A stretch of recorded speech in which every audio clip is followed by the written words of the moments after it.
بسم اللہ الرحمن الرحیم۔ السلام علیکم۔ حضرت عمر رضی اللہ تعالیٰ عنہ کے غلام حضرت اسلم کہتے ہیں کہ میں ایک مرتبہ حضرت عمر کے ساتھ حرہ مدینہ کے قریب ایک جگہ کا نام ہے کی طرف جا رہا تھا۔ جنگل میں ایک جگہ آگ جلتی ہوئی نظر آئی۔ حضرت عمر رضی اللہ عنہ نے فرمایا کہ شاید یہ کوئی قافلہ ہے جو رات ہو جانے کی وجہ سے شہر میں نہیں گیا، باہر ہی ٹھہر گیا ہے۔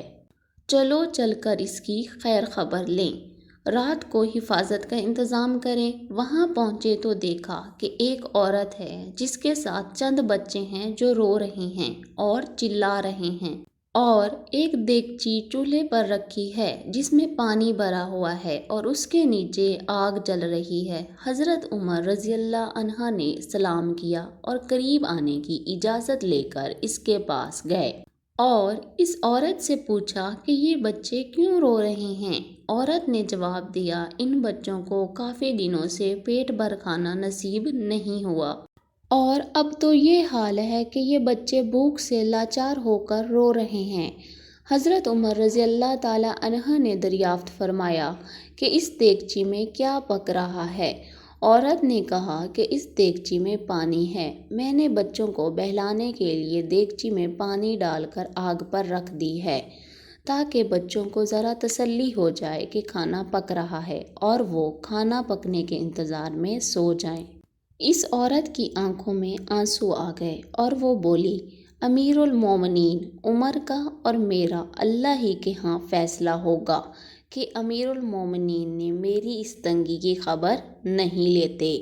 یہ سن کر حضرت عمر رضی اللہ عنہ رونے لگی اور فرمایا کہ تجھ پر اللہ رحم کرے، بھلا عمر کو تیرے حال کی کیا خبر ہے؟ وہ عورت کہنے لگی کہ وہ ہمارے امیر بنے ہیں اور ہمارے حال کی خبر بھی نہیں رکھتے، انہیں عوام کی خبر گیری کرنی چاہیے، میں اپنا معاملہ اللہ پہ چھوڑتی ہوں۔ حضرت اسلم کہتے ہیں کہ حضرت عمر رضی اللہ عنہ اس عورت کی بات سن کر مجھے ساتھ لے کر واپس ہوئے۔ ایک بوری میں بیت المال سے کچھ آٹا، کھجوریں، چربی اور کچھ کپڑے اور کچھ درہم لیے۔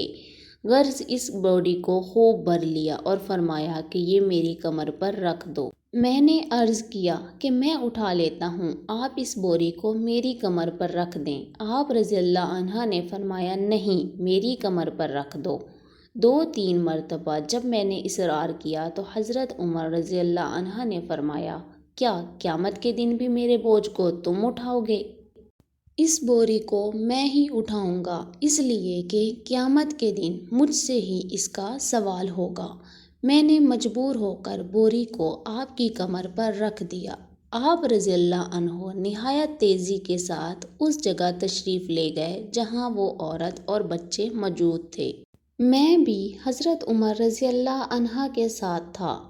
وہاں پہنچ کر حضرت عمر نے دیگچی میں آٹا، کچھ چربی اور کھجوریں ڈالی، اس کو چلانا شروع کیا اور چولہے میں خود ہی پھونک مارنا شروع کیا۔ حضرت اسلم کہتے ہیں کہ آپ کی گنجان داڑھی سے دھواں نکلتا ہوا میں دیکھتا رہا حتیٰ کہ حریرہ سا تیار ہو گیا۔ اس کے بعد آپ نے اپنے دست مبارک سے کھانا نکال کر بچوں کو کھلایا۔ سیر ہو کر کھانا کھانے کے بعد بچے ہنسی خوشی کھیل میں مشغول ہو گئے اور جو کھانا بچا تھا وہ دوسرے وقت کے واسطے اس عورت کے حوالے کر دیا۔ وہ عورت بہت خوش ہوئی اور کہنے لگی، اللہ تعالیٰ تمہیں جزائے خیر دے، حضرت عمر کی بجائے تم خلیفہ بننے کے مستحق ہو۔ حضرت عمر رضی اللہ عنہ نے اس کو تسلی دی اور فرمایا کہ جب تم خلیفہ کے پاس جاؤ گی تو مجھ کو بھی وہیں پاؤ گی۔ حضرت عمر رضی اللہ عنہ اس کے قریب ہی ذرا ہٹ کر زمین پر بیٹھ گئے اور بچوں کو دیکھتے رہے۔ تھوڑی دیر بیٹھنے کے بعد حضرت عمر رضی اللہ عنہ وہاں سے چلے آئے اور فرمایا کہ میں اس لیے وہاں بیٹھا تھا کہ میں نے ان بچوں کو روتے ہوئے دیکھا تھا، میرا دل چاہا کہ تھوڑی دیر ان کو ہنستے ہوئے بھی دیکھوں۔ یہ ہے اللہ کا خوف، جس شخص کے نام سے بڑے بڑے نامور بادشاہ ڈرتے تھے، کانپتے تھے، آج بھی 1350 برس کے زمانے تک اس کا دبدبہ مانا ہوا ہے۔ وہ اپنے عام رعایا کا بھی اس قدر خیال رکھتے تھے۔